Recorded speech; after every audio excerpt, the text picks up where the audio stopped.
Hi sir, I am Miko S. Jacinto, BSMT from Section S2R. So, what is the importance of this course in your or in my program? So, my program is BSMT.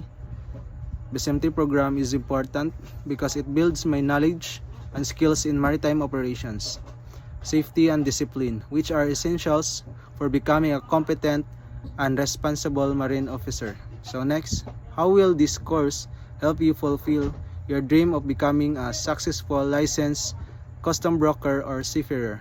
So this course helped me reach my dream by shaping my disciplines, confidence, and practical skills, preparing me to face the real challenges and succeed as a licensed seafarer.